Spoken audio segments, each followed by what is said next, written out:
السلام علیکم class science کا چیپٹر ہے differences in sounds. Next reading کریں گے، پیج نمبر ہے 34۔ Echoes of sounds waves bounce off hard surfaces we say they are reflected. اگر آواز کی لہریں سخت سطحوں پر اچھالیں تو ہم کہتے ہیں کہ ان کی عکاسی ہوتی ہے۔ دین وی مے ہیئر این ایکو، تب ہم باز گشت سن سکتے ہیں۔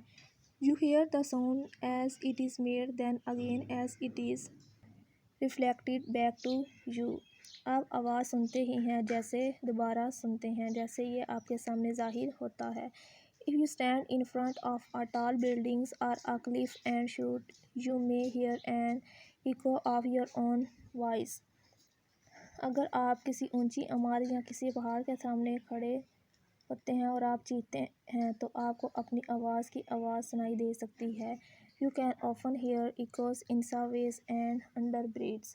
آپ اکثر سب ویز اور انڈر برج میں باز گشت کر سکتے ہیں۔ If you shout in a large empty room like a school hall, there may be lots of echoes۔ اگر آپ کسی بڑے اسکول کے ہال کی طرح کسی بڑے کمرے میں چیختے ہیں تو اس کی باز گشت بہت ہو سکتی ہے۔ The echoes of your voice bounce all around the walls and ceiling۔ آپ کی آواز باز گشت دیواروں اور چھت کے چاروں طرف اچھلتی ہے۔ There may be so many echoes that it's difficult to understand what someone is saying۔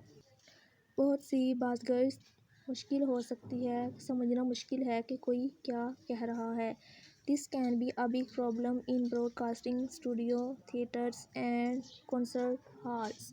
نشریاتی studio, theatre اور کنسرٹ ہال میں یہ ایک بہت بڑا مسئلہ ہو سکتا ہے۔ One way to stop these echoes is to line the walls of the room with something to soak up or absorb the sound waves۔ ان باز گشتوں کو روکنے کا ایک طریقہ یہ ہے کہ کمرے کی دیواروں کو کسی ایسی چیز کے ساتھ لگائیں جس سے کوئی آواز اٹھ جائے یا آواز کی لہروں کو مدہوش کر دے۔ Heavy curtains, thick carpets, felt cork chippings or pegboards are sometimes used for this۔ بھاری موٹی قالینوں پر محسوس ہوتا ہے کہ کارک چپنگز یا پیگ بورڈز بعض اوقات اس کے لیے استعمال کیے جاتے ہیں۔ یہاں تک آپ نے ریڈنگ یاد کرنی ہے۔